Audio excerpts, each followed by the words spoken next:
kita laksanakan. Tapi saudara-saudara mengetahui bahasanya walaupun toh sudah kembali kepada Undang-Undang Dasar 45 dengan dekret daripada Presiden, pelaksanaannya sampai kepada tahun 65 tidak sesuai dengan apa yang tercantum dalam Undang-Undang Dasar 45, khususnya dalam rangka melaksanakan mungkin juga merupakan konsep perjuangan daripada Bung Karno itu. Bagaimana dalam membawa daripada kelangsungan perjuangan bangsa Indonesia untuk mencapai daripada cita-citanya itu. Dilihat daripada segi ideologi memang kita bisa mengerti kenapa tidak segera diterapkan sebagaimana yang tercantum di dalam Undang-Undang Dasar 45, baik mengenai lembaga-lembaga tinggi negaranya maupun juga kekuasaan daripada Presiden, mandataris dan lain sebagainya itu. Karena apa? Sebenarnya Bung Karno juga itu selalu mengatakan kepada kita, dilihat daripada segi ideologi, landasan perjuangan ideologi Bung Karno sebetulnya Marxis gitu. Marxisme itulah landasan, tapi yang diterapkan di Indonesia. Itu Marxisme yang diterapkan di Indonesia. Selain daripada Marxisme yang diterapkan di Eropa Timur, di Moskow, di Rusia dan sebagainya. Perbedaannya apa?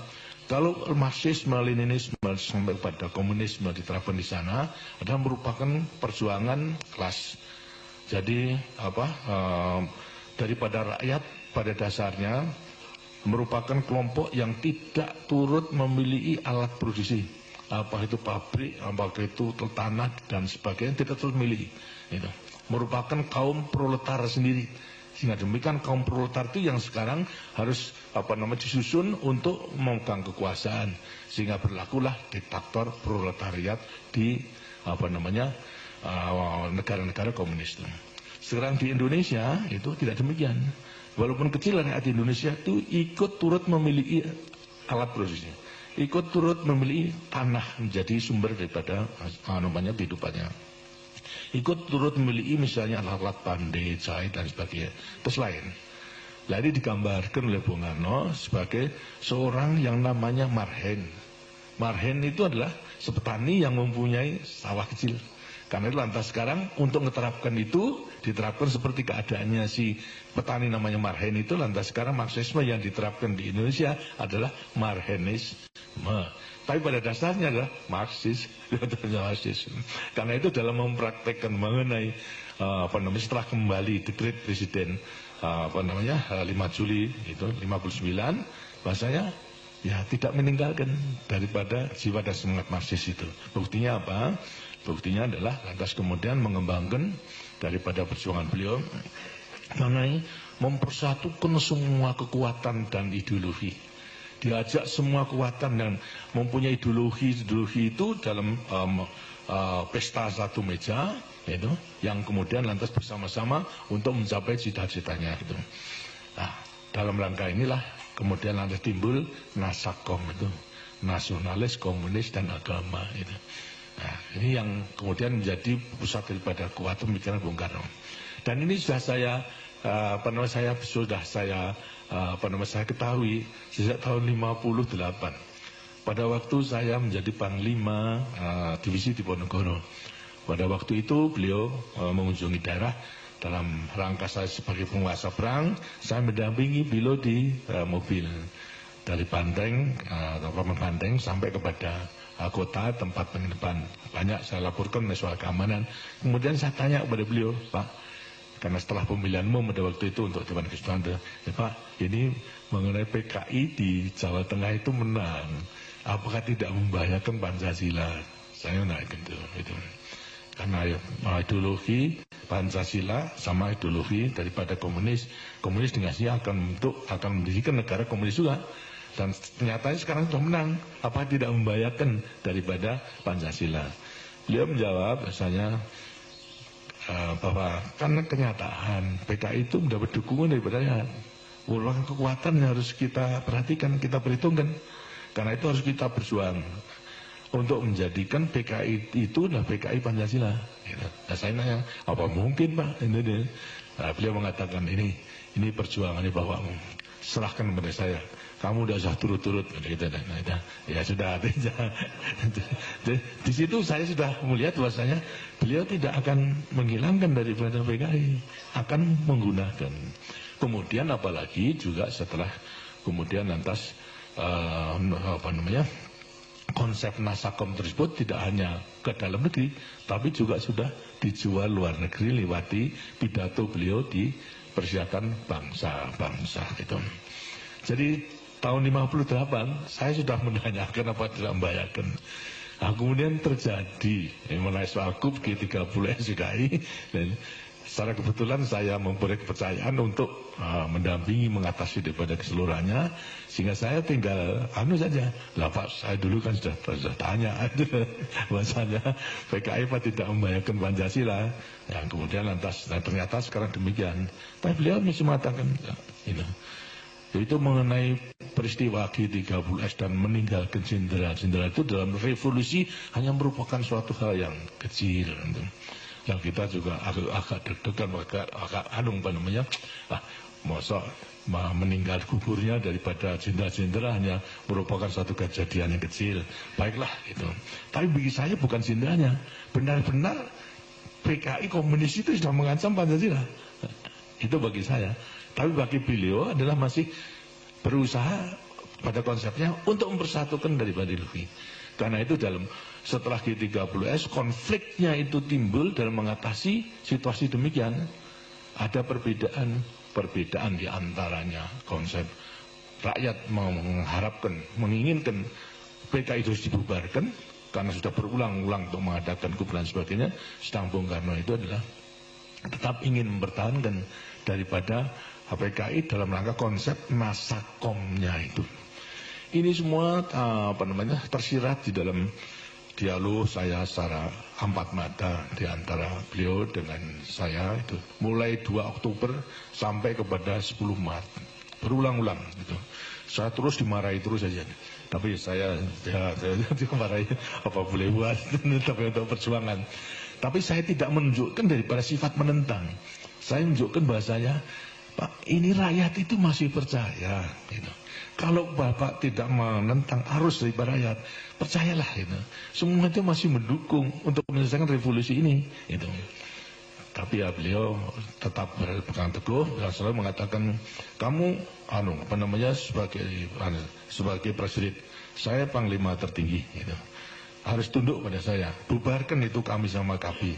Saya katakan, Pak, ya kasihan. Wong ini yang mendukung pada perjuangan baru kok bubarkan. PKI itu yang harus bubarkan. Marah lagi daripada beliau. Jadi terus menerus begitu. Dan akhirnya pada waktu menyadarkan pada saya lagi, kamu harus tahu bahwa saya ini tidak lagi menjadi pemimpin Indonesia. Saya ini sudah menjadi pemimpin dunia. Saya sudah terlanjur menjual konsep Nasakom itu kepada dunia. Sekarang saya harus bubar PKI. Berarti kan menyabut daripada konsep saya. Di mana muka saya terhadap dunia itu? Ini menjadi alasan. Ya, kadang-kadang saya jawab, kalau itu gampang Pak. Bagaimana? Yang penting sesuai dengan apa yang selalu diajarkan Bapak kan. Yang penting kan kepentingan rakyat kita, kepentingan nasional dulu. Baru dengan kepentingan nasional dan kekuatan nasional kita bisa melangkah keluar. Kalau kita tidak mempunyai kekuatan di dalam, ya apa yang harus kita lakukan keluar? Karena kalau caranya demikian, itu gampang. Gitu. Jadikan saya bumper, saya bilang. Gimana? Saya akan bubarkan PKI. Tapi nanti kalau sudah dengan demikian, lantas dunia itu melihat bahasanya yang membubarkan PKI mana Pak? Tapi saya. Gitu. Tapi setelah itu kemudian manjur, saya minta supaya digongi untuk keperluan ke dalam, itu supaya ke dalam rakyat benar-benar daripada pembubaran PKI walaupun saya membubarkan toh Bapak menyetujui sehingga rakyat bisa mendukungnya. Gitu. Tanya kan ya tidak bisa, tidak bisa ya susah kalau begitu.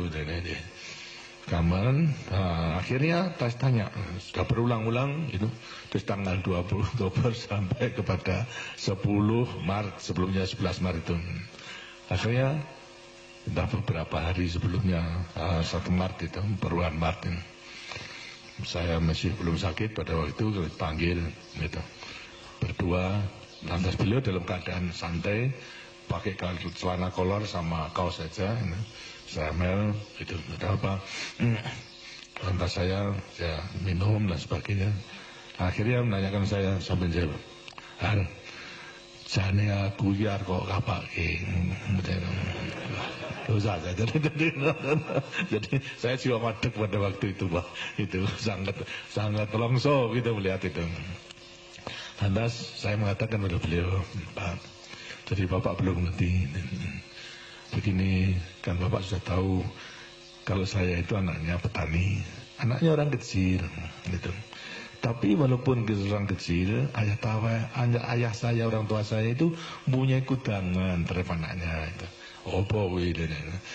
Begini, pesan kepada saya, Har, kalau kau kelak menjadi orang, bisa mikul dur mendem jeruk pada orang tua, itu kudangan daripada ayah saya. Ya saya taati. Nah sekarang ini saya sebetulnya memandang Bapak itu tidak hanya sebagai presiden militeris, tidak hanya sebagai panglima tertinggi, juga tidak sebagai hanya pemimpin besar revolusi, itu presiden seumur hidup, tapi juga saya pandang sebagai ayah saya sendiri. Lah saya ini maksud saya mikul dur mendem jeruk pada Bapak, tapi yang mau dipikul dur mendem jeruk tidak mau. Saya kata tenan ini. Lah kalau tidak tenang saya dimarahi, sudah tidak mau datang mari ya. Bolak-balik dimarahi aja. Jadi dengan mulian, di sini ada perbedaan antara syarat. Sarannya mengatasi keadaan. Saya mengatakan menampung arus daripada bubar PKI, beliau masih belum. Tapi tidak mungkin daripada beliau untuk melaksanakan karena perhitungan ke dalam dan politik ke luar tadi. Dan saya bisa mengerti karena itu saya katakan jadikan saya bembel gitu. Itu saya bukan PKI, tapi setelah itu Bapak ngegok nih, artinya merestui di setelah beberapa perselang. Itu kesimpulannya, dan kemudian masih ragu-ragu nanya. Dan saya memang tidak punya maksud untuk menumbangkan Bung Karno, walaupun teman-teman saya, kolega saya telah mengajak kekuasaan di tangan kita. Kenapa harus kita tunggu-tunggu? Gitu. Buat sekarang sudah kita gulingkan saja. Saya mengatakan, maafkan, saya tidak mempunyai pikiran di situ karena saya tidak mau meninggalkan sejarah titik hitam dalam kertas putih kepada kehidupan angkatan perang kita. Saya tidak mau untuk merebut, mengajak kepada anak buah untuk merebut kekuasaan, saya tidak mau. Tapi kalau saudara-saudara mau silakan. Saya tidak turut. Akhirnya tidak ada yang mau. Jadi tidak ada yang tidak mau. Sekarang kita harus menyelesaikan semua itu secara konstitusional. Yang memang lama, tapi inilah jalan yang harus kita tempuh. Akhirnya semua setuju, hanya yang mengatakan yang kritik pada saya terlalu falsafah Jogja, itu seperti Andong, alam-alam asal pelakon gitu loh. Ya apa boleh buat aja kan. Tapi yang mereka tidak mengerti, yang penting itu kan kelakonnya itu. Jadi kelakonnya dengan berhasil, bukan alon-alonnya, kelakonnya itu dan berhasil. Ya karena mereka salah menafsirkan. Sehingga kemudian terjadi pada 11 Maret sidang kabinet. Di situ ada pemberitaan mengenai soal istana sudah dikepung oleh pasukan yang tidak dikenal. 10 Maret, 11. 11 Maret gitu. Keluarnya kan 11 Maret ketika itu juga. 11 Maret itu kemudian lantas ada demikian sampai Bung Karno kemudian ke Bogor dalam keadaan sangat memprihatinkan, disusul dengan Waperdam seluruhnya dengan helikopter ke Bogor. Kemudian di antara 3 perwira, yang 2 menjadi menteri, yang 1 adalah Panglima Kodam. Siapa? Pak Basuki Rahmat, kemudian lantas Yusuf sama Amir Muhammad sebagai Panglima Kodam. Melihat situasi demikian, itu sangat memprihatinkan, mempunyai ide untuk untuk menemani Bung Karno ke Bogor. Gitu. Baik. Tapi karena masih ingat ada atasannya, sehingga lapor kepada saya. Saya dalam keadaan sakit pada waktu itu, memang di tempat tidur karena kumat. tenggorokan, kalau sudah kumat sampai kepada kursen dan sebagainya, tidak bisa menghadiri sidang kabinet pada waktu itu. Kemudian datang ke rumah, menceritakan semua kejadiannya, lalu minta izin untuk menemani Bung Karno di Bogor. Saya izin, silahkan, baik. Lantas tanya, pesan apa Bapak? Saya mau pesan satu, sampaikan salam dan hormat saya. Yang kedua, sampaikan kalau saya sakit, itu tidak bisa hadir tadi. Yang ketiga, sampaikan aja, kalau saya diberi kepercayaan, keadaan ini saya atasi. Itu saja. Terus tidak macam-macam. Jadi saya hanya mengatakan, kalau saya diberi kepercayaan, keadaan ini akan saya atasi. Dengan demikian, saya perhitungkan bahwasanya segala lamanya dialog antara beliau dengan saya itu, beliau sudah menangkap itu, Lalu ini berangkat. Setelah datang ke sana, ya laporan dan sebagainya semua dimarahi dengan sendirinya. Sama menteri, kemudian sampai terjadi demikian. Kemudian lantas sampai, bagaimana cara mengatasinya? Ya, aja Pak, percayakan aja pada Pak Harto. Marah lagi, beliau. Kurang apa saya percaya pada Harto? Sudah diberi pangkat, naik, jadilah sebagainya. Ya, tapi barangkali perlu tertulis. Nah, baru kemudian, tapi ya kalau begitu, dibuat surat tertulis, dibuat 3 jenderal, ditambah dengan semua waperdam. Bandrio, kemudian Pak Lemena, sama Khairul Saleh. Terus sekretarisnya Sabur, itu dibuat. Akhirnya kemudian ditandatangani. Nah itulah perintah 11 Maret lahir, ditandatangani, sudah mendekati sore. Dan isinya adalah memberikan wewenang kepada saya di mana perlu untuk mengambil tindakan atas nama beliau, gitu, untuk mengamankan daripada perjuangan, revolusi dan lain sebagainya. Itu merupakan suatu wewenang yang luar biasa itu. Dan kemudian lantas ini dibawa ke Jakarta, sudah agak malam pada waktu, kurang lebihnya mendekati Isya itu. Kemudian saya masih di rumah, disampaikan, saya baca, saya putuskan kemudian bubarkan PKI. Itu. Bubarkan PKI, kemudian lantas karena persyaratan pada waktu itu harus sebelum mengambil keputusan ada koordinasi dengan menteri-menteri Panglima Angkatan. Saya ada rapat, ada di Kostrad.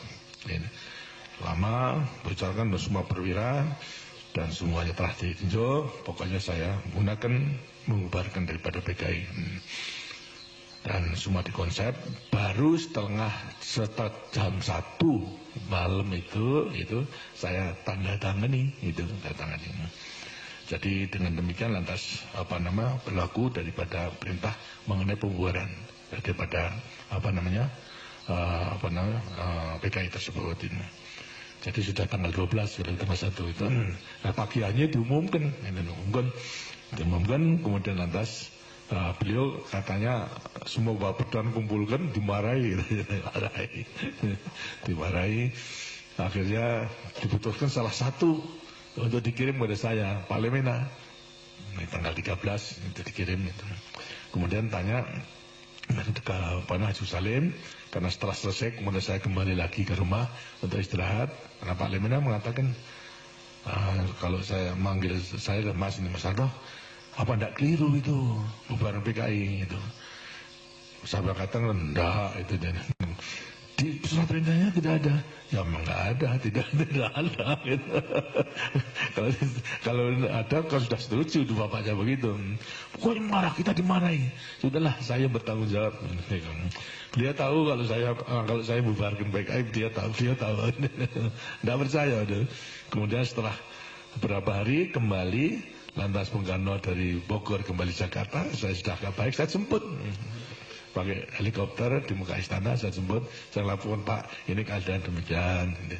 Terus saya katakan PKI sudah saya bubarkan, itu tinggal Bapak sekarang ngagongi.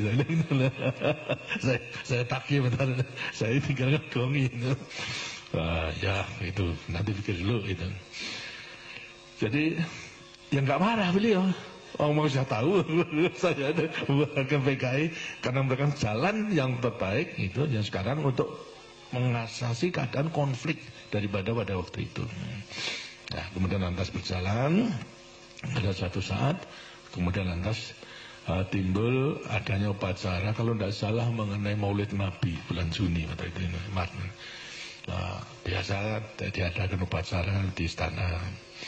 Saya menjemput beliau, mengantarkan, dan saya dengan saksikan oleh sekretaris militer, Saudara Surya Supono pada waktu itu, bekas Panglima Divisi Diponegoro. Tapi saya menjawil kepada beliau, Pak, ini kesempatan yang baik untuk ngegongi daripada apa yang setelah saya lakukan.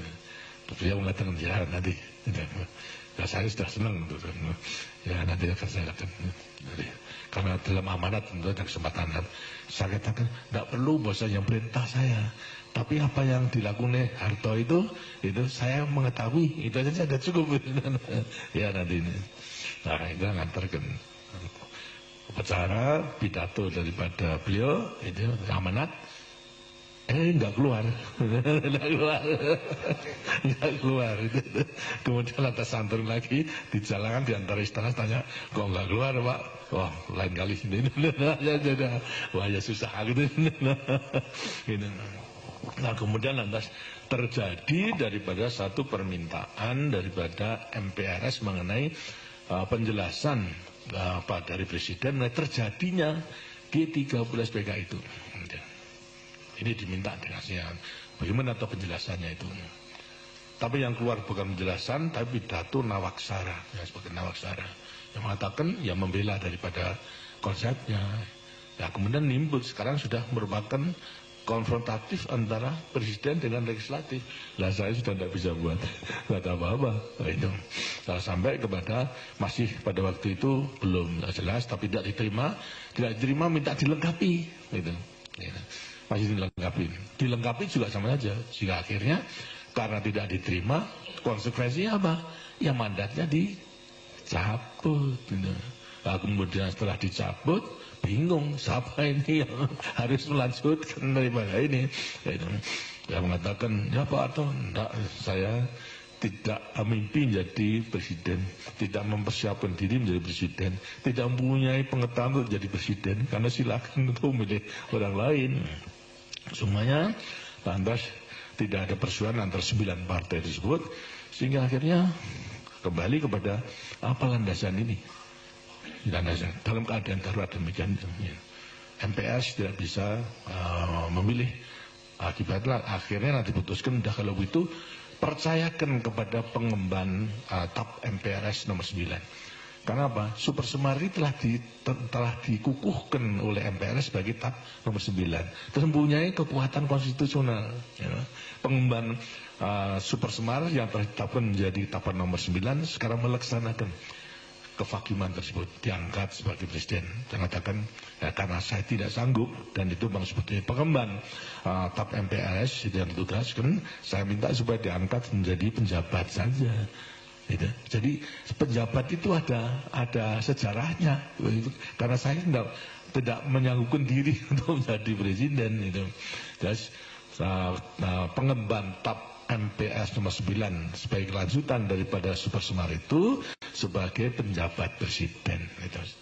Kemudian lantas saya terima dan dilaksanakan setelah 1 tahun, dan ternyata kemudian diangkat menjadi presiden.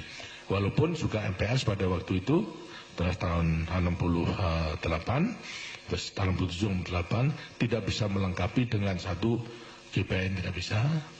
Lantas wakil presiden juga belum diangkat, hanya presiden saja. Ditugaskan oleh MPRS untuk melaksanakan pembangunan 5 tahun. Inilah sebabnya daripada kenapa sampai MPRS tidak bisa menentukan garis besar negara. Karena pengalaman tidak ada. Mulai dulu itu selalu mengenai haluan negara ditentukan pidato tahunan tiap 17 Agustus daripada presiden itu dijadikan haluan negara. Nah itu kan bertentangan dengan Undang-Undang Dasar 45 toh. Tapi sejarahnya pun demikian, sehingga dihadapkan daripada satu keadaan yang nggak bisa menyusun, hingga dipercayakan kepada Presiden Mandataris untuk melaksanakan pembangunan 5 tahun dan seterusnya. Ini sebagai suatu gambaran yang saya alami agar supaya saya mengetahui bahwa sejak semula itu kita menjaga jangan sampai ABRI itu melakukan satu tindakan-tindakan yang akibatnya seperti kejadian di Afrika, di Amerika Latin itu mengadakan perebutan kekuasaan sehingga sudah terjadi lagi timbul daripada perubahan kekuasaan, sehingga akhirnya hanya terus begitu saja. Kita bersyukur alhamdulillah bahwasanya kita bisa mencegah pada waktu itu, sehingga memang kita harus lantas sekarang melaksanakan semuanya itu sesuai dengan konstitusi. Karena itu tekad daripada Orde Baru dalam sekarang ini adalah melaksanakan kemurnian daripada Pancasila dan Undang-Undang Dasar 45. Sejak daripada lahir Orde Baru. Karena yang dulu itu seperti saya katakan, itu kenapa sejak proklamasi kemudian lantas Undang-Undang Dasar 45 tidak dilaksanakan. Kita bisa mengerti karena memang situasi kondisi dalam negeri dan dunia pada waktu itu mungkin kalau kita segera melaksanakan akan dicap sebagai negara cetakan daripada Jepang, negara diktator dan sebagainya. Itu bisa mengerti. Tapi justru setelah kembali kepada dekret, kok masih begitu? Sampai Nasakom ditegakkan sehingga akibatnya memberi kesempatan kepada PKI untuk menyusun kekuatan dan akhirnya merebut daripada kekuasaan yang kemudian bisa kita tumbangkan itu. Ini tidak hanya agar supaya merupakan warisan sejarah yang tetap kita pegang teguh dan selalu akan menjiwai daripada tentara nasional Indonesia. Saudara sekalian, pegangan kita tetap di aslinya bersumpah prajurit dalam Sabta Marga. Sumpah prajurit Sabta Marga dalam arti juga berpegang teguh kepada Pancasila dan Undang-Undang Dasar 45. Pancasila dan Undang-Undang Dasar 45 yang lahir satu hari sesudah proklamasi. Ini yang berpegang teguh. Kemudian barangkali juga saudara perlu mengetahui dalam implementasinya berpegang teguh kepada Sabta Marga itu dalam menghadapi peristiwa G13 PKI. Sebenarnya kita mengetahui bahwasanya Partai Komunis dimanapun juga itu perjuangannya menimbulkan kontradiksi, pertentangan, sehingga ada pertentangan kemudian bisa manfaat musuh daripada kekuatan, dan kalau sudah kuat itu semua lawannya kan habiskan gitu. Tidak ada yang tinggal. Nah, ini menjadi ciri-ciri daripada mereka. Oleh karena itu kekuatan yang harus disusun dalam rangka persyaratan untuk dapat kemenangan itu ada 3 kekuatan. Satu apa? Satu mengenai kekuatan buruh, itu harus di tangannya. Ketua tani itu harus di tangannya. Dan ketiga adalah angkatan bersenjata harus di tangannya. PKI telah bisa menghimpun yaitu Soksi sama BTI. Tapi mengenai angkatan yang belum. Karena itu mereka mempunyai ide dalam rangka konfrontasi dengan Malaysia membentuk angkatan kelima. Itu mempersenjatai daripada buruh sama petani. Karena yang memang tidak bisa, belum dimiliki. Sedangkan daripada angkatan sebagai banyak yang berjuang dengan hasilnya tidak akan mudah begitu saja. Karena itu ini tidak tercapai sehingga satu-satunya jalan itu sebetulnya karena apa? Terdesak oleh perhitungan waktu. Terdesak oleh perhitungan waktu pada waktu itu apa sebabnya? Terus mereka masih selalu menyandarkan kepada karisma Bung Karno. Desakan amlinan terus kepada Bung Karno itu. Dan pada waktu itu ada berita kalau Bung Karno dalam keadaan sakit. Diramalkan oleh dokter daripada RT, didatangkan kemungkinan ada 2, lumpuh atau meninggal. Nah, beliau daripada PKI mengatakan kalau ini terjadi sebelum dia kuasa akan hancur. Maka itulah ini sebelumnya terjadi diforsir. Hanya angkatan saja belum, maka mengadakan infiltrasi terhadap angkatan darat yang punya kekuatan yang besar. Dan infiltrasi bukan baru. Perwira-perwira yang dikerahkan itu sudah merupakan perwira yang dibina sejak tahun 45. Seperti Untung. Itu karena dari Solo.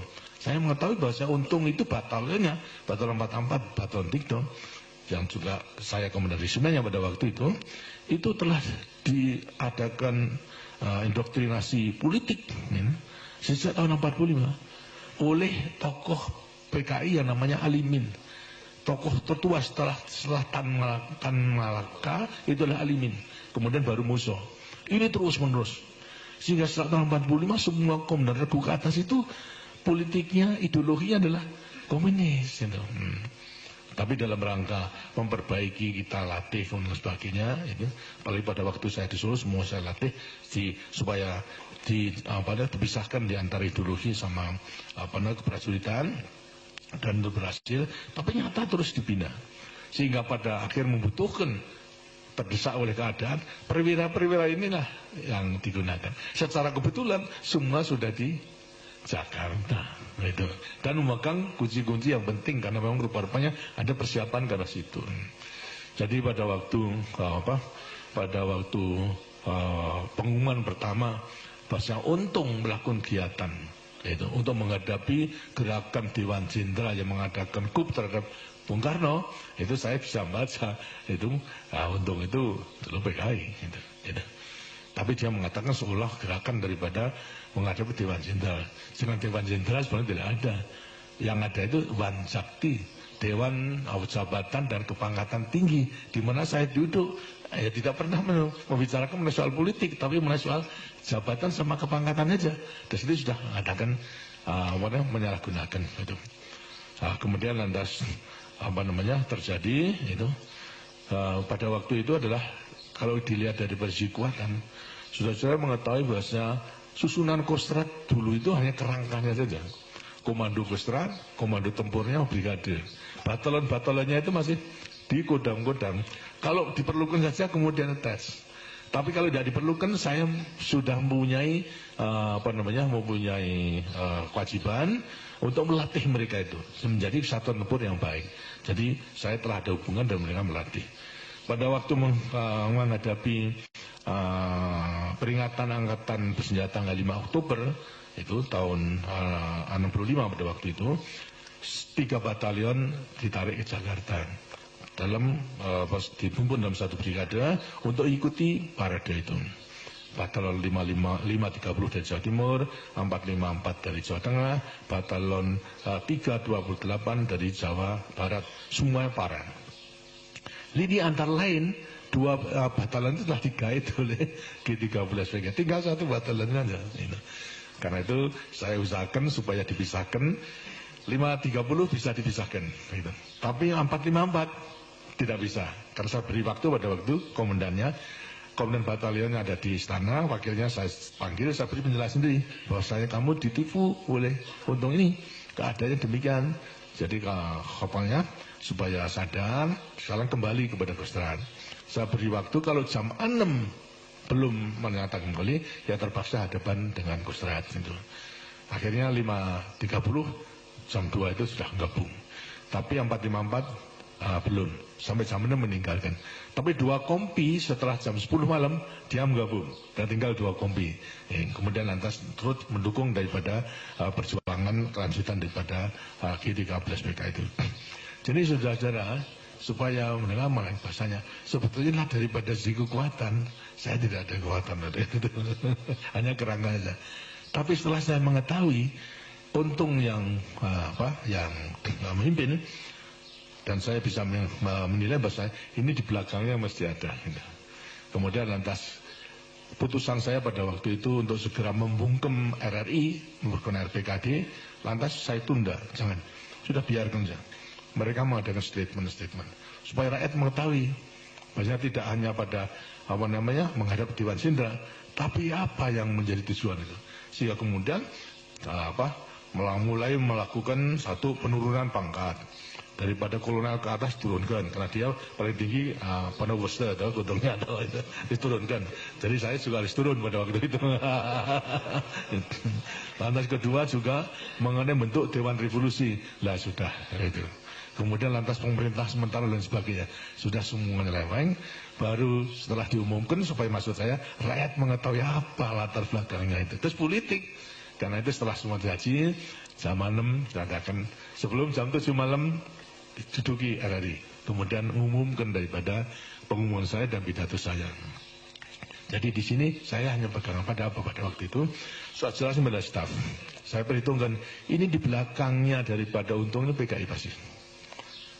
Nah kalau PKI bukan masalahnya mengenai Dewan Jenderal Angkatan Darat, ini pasti akan mendirikan negara komunis. Berarti Pancasila itu dalam keadaan bahaya. Sedang kita sebagai prajurit Sabta Marga harus membela Pancasila. Akan kita biarkan atau gimana? Kalau dibiarkan, daripada doktrin komunis itu akhirnya toh kita akan mati konyol. Siapa? Akan dibunuh semuanya. Lah daripada mati konyol, mari mati sebagai prajurit yang setia kepada sumpah prajurit Sabta Marga. Menurut perhitungan saya, kita harus melawan daripada mati konyol. Gitu. Semua setuju, oke, metode kita lawan, kita hadapi daripada semuanya itu. Sehingga walaupun kekuatan itu relatif tidak ada, tapi karena saya percaya bahwa rakyat itu akan mendukungnya. Dan kesatuan yang tertipu akhirnya juga akan kembali. Yang untuk mengatasi itu. Akhirnya bisa diatasi dengan sebaik-baiknya. Inilah beberapa mengenai nilai daripada kesetiaan kita kepada negara dan bangsa yang berdasarkan Pancasila dan Undang-Undang 45 daripada para prajurit yang betul-betul kalau setia berpegangan kepada sumpah prajurit dan Sabta Marga, tidak akan menjadi masalah. Karena itu selalu saya katakan, itu tidak perlu repot-repot daripada kita mengukurkan teori apa-apa, pegang aja lah kepada Pancasila dan juga Sabta Marga dalam memperbesar pengabdian kita negara pada bangsa. Tidak melihat kepada orangnya, kita tidak ingin menjadi patuh kepada orangnya, tapi adalah berpegang kepada cita-cita perjuangan kita. Kalau kita patuh pada orangnya itu dalam rangka orang yang mengemban tugas daripada negara dan bangsa itu. Ini saya harapkan dan sekarang memang sudah kita buktikan bahwasanya dalam rangka melaksanakan kemurnian Pancasila dan Undang-Undang Dasar 45.